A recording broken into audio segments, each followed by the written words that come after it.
What up, though? What up, though? What up, though? It's your boy Bill. Back with another reaction. When I see stuff like this, bruh, I kind of want to believe like it's impossible. Like this type of stuff don't really go on in the world. This type of stuff not really real. You know what I'm saying? And what I used to try to explain to a lot of people in high positions, police, wardens, staff members that mistreat people and mishandle people. And I'm not saying this woman mistreat nobody because I don't know her. You know what I'm saying? But, bro, things can happen to anybody. I don't care what position you in life. You're still human. And there's still people that just got certain ways about them, and their positioning or their career title does not take away from that, bro. This says woman running for East Point City Council accused of beating foster kids and making them eat cat feces. Now, we're going to look up the exact definition of what is city council. A city council is the legislative body of a local government that makes laws, set budgets, and establishes policies for a city or municipality. Council members are typically elected by the city's residents and directly represent the interest of their constituents. Bro, can you imagine something like this, bro? It says a candidate for the East Point City Council is facing criminal charges just weeks before voters head to the polls. Marie Terry, who is running for city council, has been arrested and charged with 3 counts of child cruelty. The allegations stem from her role as a foster parent to 3 children, ages 13 to 17. According to arrest warrants, Terry is accused of hitting the teens with skillets, a wooden grill scraper, and a plastic bat when they needed to be disciplined. That's terrible. The warrants also claim Terry forced the children to eat cat feces from a litter box and made threats to harm them if they didn't comply. In addition, investigators say she made the teens sleep on the basement floor without bedding and would sometimes lock them in a closet without a light. Former East Point Mayor Ernestine Pittman defended Terry and claimed the children were lying after Terry attempted to relinquish guardianship. So the kid said this. So hopefully they is lying. So Marie Terry, attorney said in response to recent media reports, Miss Terry has been accused of 3 counts of cruelty to children. These allegations are entirely false. On Sunday, Miss Terry voluntarily turned herself into the Fulton County Sheriff's Department and was promptly released on bond. At no time was she ever in the custody of the East Point Police Department, despite statements to the contrary. As this matter remains the subject of an ongoing investigation, we cannot comment on the specific facts of the case at this time. What is important for the public to know is that Ms. Terry is a long-standing, respected member of the community. She has dedicated much of her life to serving others, particularly children, through her outreach programs and community initiatives. Ms. Terry remains steadfast in her commitment to her community and will continue her service as she addresses and fights these false allegations. We respectfully ask the public and media to withhold judgment until all of the facts are known and the truth is revealed. Well, I hope the truth is revealed. I hope that those things are false because, bro, that's terrible, bro. This is what we got up next on the list. This is crazy. Fulton County man receives 3 life sentences for raping and impregnating teenage daughter. Like, what the fuck be wrong with people, bro? I know sometimes people be falsely accused of things, bro. You know what I'm saying? But shit, bro. October 3rd, 2025, 8:29 a.m. A Fulton County father has been sentenced to 3 consecutive life sentences without the possibility of parole plus 20 years after pleading guilty to sexually assaulting and impregnating his teenage daughter. Now, bruh, nigga ain't agreeing to nothing like that if we know it's false. You know what I'm saying? I mean, I don't know. That's just my personal perspective. Christopher Hudson pleaded guilty Tuesday to 7 counts including rape and aggravated molestation. According to the Fulton County District Attorney's Office, Judge Eric Dunaway handed down the sentence. Hudson entered his plea before testimonies began, according to the District Attorney's Office.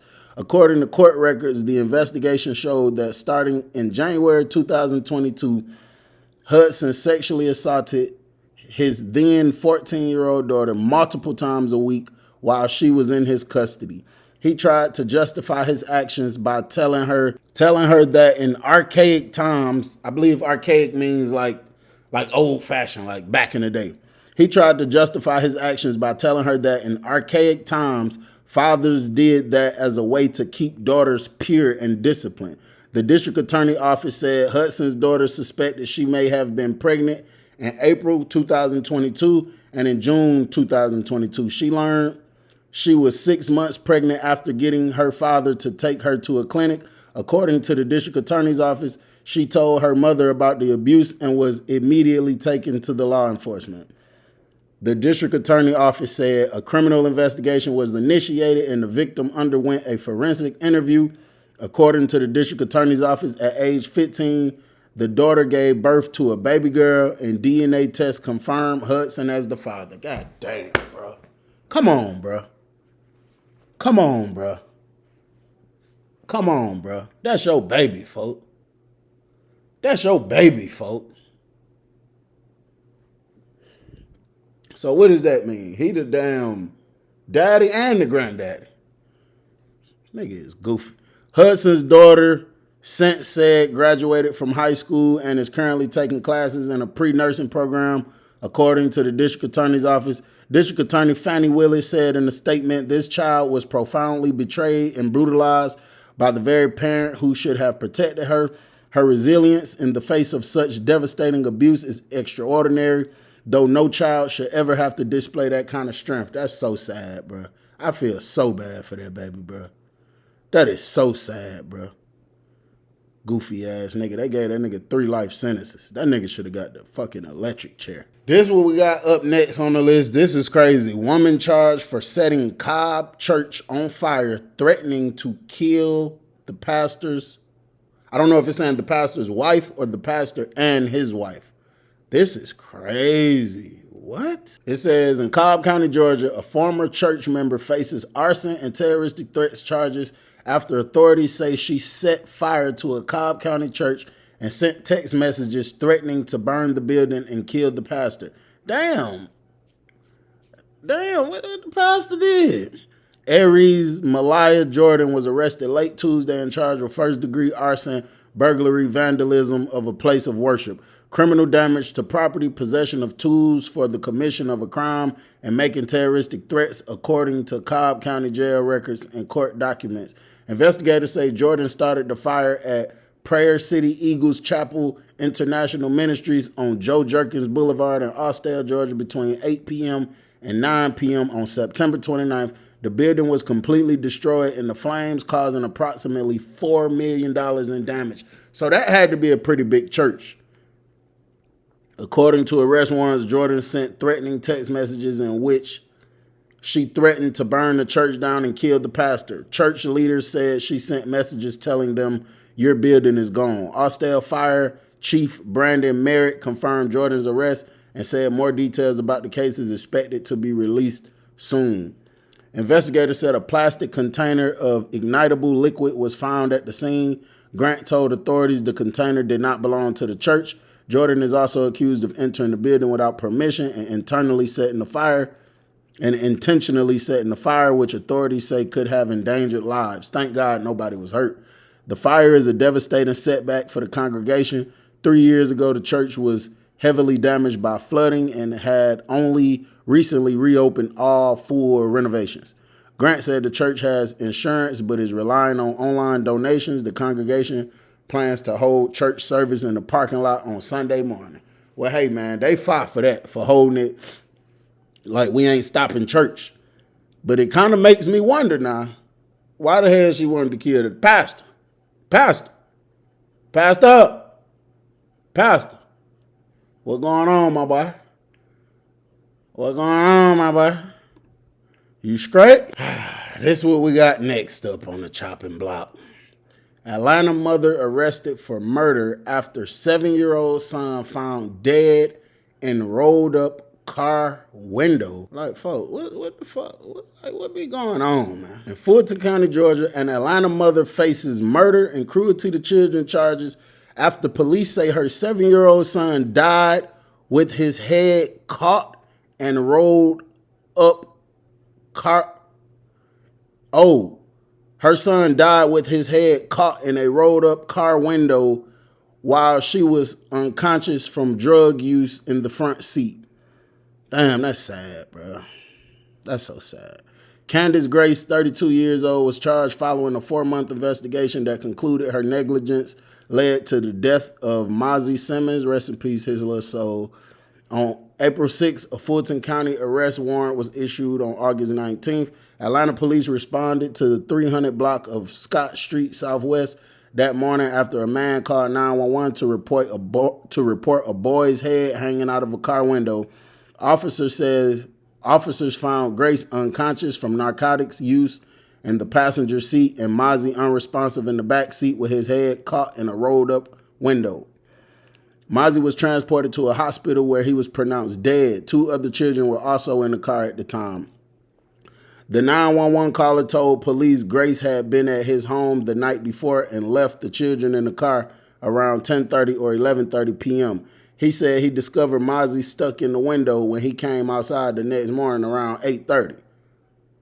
Okay, so if she came to your house 10:30, 11:30 that night, number one, why is she leaving the kids in the car? And then, yeah, you called the police, but if you saw that at 8:30 that morning, I don't know, bro. Like, you ain't leaving. If you come and kick it with me for the night and you got 3 kids in the car, why?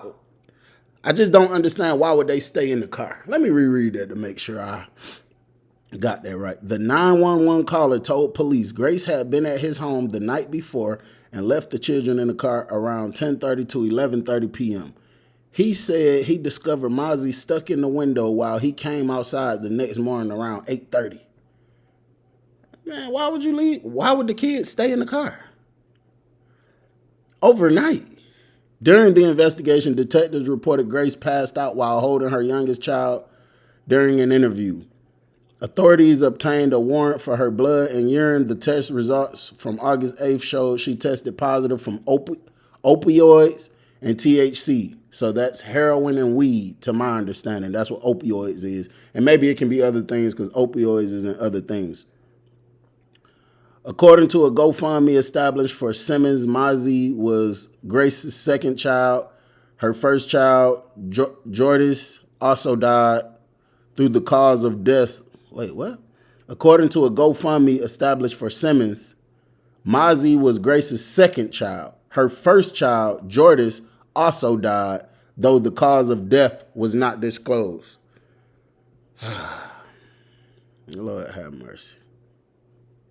Lord have mercy.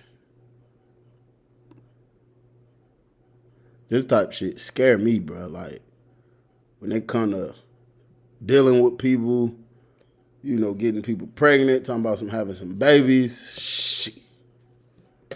This type of shit here scare me, folks. Bro, I am genuinely, all jokes aside, I'm scared of people now, bro. This world is getting out of control. Man who set woman on fire, kidnapped another, sentenced to die in prison. And then it be so crazy because sometimes the people who be doing the crazy stuff, they don't even look damn crazy. You know what I'm saying? They don't even look, well, I'm just saying, sometimes they don't. Walker County, Georgia. A Walker County man has been sentenced to remain in prison until 2093 or his death, whichever comes first, after a jury convicted him of setting a woman on fire and kidnapping another woman after shooting her dog. What the hell? Jarvis Jackson, 43, of Lafayette, was found guilty of aggravated assault, 3 counts of aggravated battery, aggravated animal cruelty, family violence, aggravated assault, kidnapping, and possession of a firearm during the commission of a felony. A judge handed down the sentence last week following the jury's conviction. Lookout Mountain Judicial District Attorney Clayton Fuller detailed the crimes against two separate women on Monday. In the first case, evidence showed Jackson assaulted his longtime girlfriend, doused her in rubbing alcohol, and set her on fire in early 2024.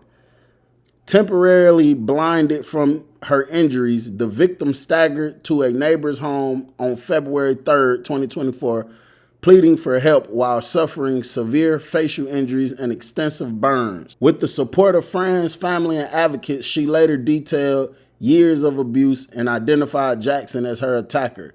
She testified at trial. And I know it's not that easy because I've asked many women that I know are in active abusive relationships, like, why won't you just leave? Why do you sit there and deal with it year after year? And they all say, bro, it's not that easy. It's not as easy as you say. And then it's something else called the something syndrome. I forgot that sometimes people accumulate where it's like there's just a lot of love for your abuser. In the second case, just months after marrying a different woman, in May 2024, Jackson woke his new wife on August 18, 2024 by spitting on her and accusing her of infidelity. He then retrieved a pistol and shot her dog as it lay on the bed. Still armed, Jackson forced his wife into a vehicle, threatening to kill her and her adult son if the police were called, according to the district attorney. After several hours, they returned home where Jackson made her help clean the blood and dispose of the bedding before he fled to relatives in Alabama. So where the hell did they go? If they got into the vehicle, hours later returned in the house, where the hell they was at? This one, we got to read it because I don't really understand what this title's saying. Police, Gwinnett deputy killed. Teenage son shot multiple times after restraining order dropped. Forsyth County, Georgia. A Gwinnett County Sheriff's deputy killed in a domestic shooting over the weekend had previously filed for an order of protection against the man suspected of killing her and shooting her son, according to court records. Master Deputy Tamara Tuitt Barlett requested a restraining order against Eric Summer on April 29th, citing threats of violence and stating her son was afraid of him, according to documents. In the petition, Tuitt Bartlett said she and Summer lived together at a townhouse on Harlan Way. She described their relationship as on again, off again, and said she had previously asked Summer to leave because his temperament goes from 0 to 100. Tuitt wrote that on April 28th, she was arguing with Sumner when her son returned home from school. She said Sumner called her 15-year-old son with autism disparaging names.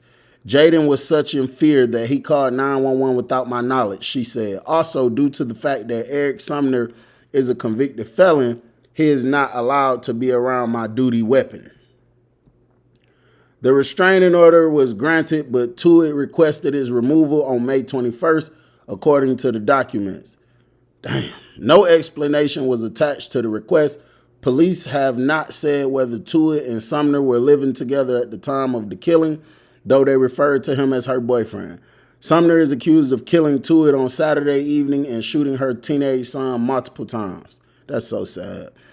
The son escaped to a neighbor's home where the neighbor applied pressure on his wounds and called 911, saving his life. Thank God.